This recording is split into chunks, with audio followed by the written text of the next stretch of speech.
If you have Photoshop in around 10 minutes, I'm going to show how you can recreate this. The first thing you're going to want to do is add your first player image onto the canvas.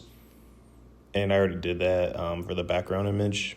And then right here, this is going to be the smaller image that I use. And so after I load it onto the canvas, there's a lot of times where I like to use the camera raw filter. So then whenever I go to the selection tool and I mask it, whenever I mask just the picture of the player here, it will do a better job to get the whole image and not leave parts out of it. And after I added the texture and clarity that I wanted, I was just adding some of the yellow right there back onto the graphic. And then I go over to the selection tool, select subject, and then after you check the photo to make sure the lines are wrapped around everything you want it to, go over to select and mask. And then if it looks right, you don't have to really mess with the shift edge, but if you see like any black line outlining it, or you want to add some back onto the player, you can mess with the shift edge. And then what I'm going to do right here is go over to the brush tool and increase it to around like 700 and lower the opacity to around 80. And I'm just going to fade this bottom part of the graphic right here. And there's a few different ways that you can do this, but I just chose to go ahead and do it this way for this graphic.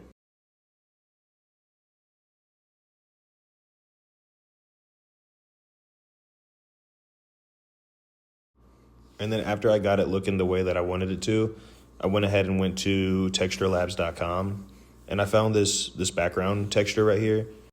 So I went ahead and put that as the lowest layer on the canvas, and then I lowered the opacity down to around 15. And then after doing that, I went ahead and loaded in the first tweet that I'm going to use. And as you can see, I went over to the right side of the graphic and I chose the darken section instead of normal. So like right here, whenever I load the tweet in, I'm going to drag it over here, then come over to the right, and then I adjusted the layer, and I'm going to change it to darken instead of keeping it at normal, just so all of the white space deletes. And I actually changed it right here to multiply because I noticed that it made the font a little bit darker, which helps it stand out more. And then so I do the same thing right here with this next tweet. And right now I'm just messing with the tweets to try to make them all look like they fit together in the graphic and not too clustered or anything. And so here I'm adding another one in. And after I load it in, I'm just going to click done, change the size of it, obviously, to whatever I think looks right. And then I'm going to come over here again, and I'm either going to go to darken or multiply. And then it stopped recording for some reason while I did a few further steps. As you can see, I added in a trophy in the background, and all I did was just get the bowl game that they're participating in, and then I added that trophy and just lowered the opacity. And then I just added his name and the name of the trophy or the bowl game that they're in.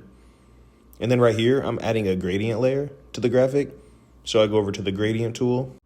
And these colors that I used for the last graphic that I did obviously saved, the pink and the black. So I click on it on the right side of the graphic, and then I just go in here and I change that pink to the yellow, and I change the black to white. So it gives me like a yellow-white gradient layer instead of pink and black. The next thing I'm going to do is add some shadows underneath the trophy and his feet.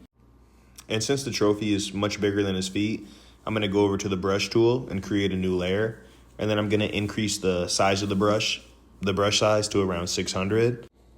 And then I obviously changed the shape of the brush too, to kind of like an oval, a skinny oval. And then I go over here and I just wanted to lower the opacity to where the shadow isn't standing out too much. And you can see the difference right there. And then I wanted to create a shadow for underneath the foot. So I create a new layer and then lower the size of the shadow by a lot in the brush tool. I lowered it to around 50 right here, or to around 60-ish. And then after doing that, I want to lower the opacity like I did for the one underneath the trophy. And I want the shadow underneath the foot to still stand out a little bit, so I made it a little bit darker than the one underneath the trophy. And as you can see, I changed the size of the trophy, but the shadow stuff still applies the same way. I just lowered the size, obviously. I also ended up coming across this picture right here that I replaced the last picture with, and I thought it just fit the graphic a lot better So that's why I replaced the top picture right here. And then I was just creating this rectangle underneath this name so that I can create a little bit more pop into the graphic. And then I'm going to add this blue verification check mark over the top left of it. Just like I said, make the graphic pop a little bit more. And then after I get it placed in the area that I want it to, I go over down to the FX button. And then I use these effects right here. And then the final thing that I'm going to do is create one final camera raw filter for the entire graphic. And the way that you do that is obviously masking all the layers together by holding down Command, Option, Shift, and E at the same time. And that's if you're on a MacBook. It's Command, Option, Shift, and E at the same time. And you can pause to see exactly which settings I use whenever I get in there. But the main things that I usually try to increase is the texture, the clarity, and the vibrance. And then the other things usually just depend on what colors I use for the graphic. But after you do all that, here's the final result. And if you made it to the end, thank you for watching. And I'm going to be dropping more videos like this week. Thank you.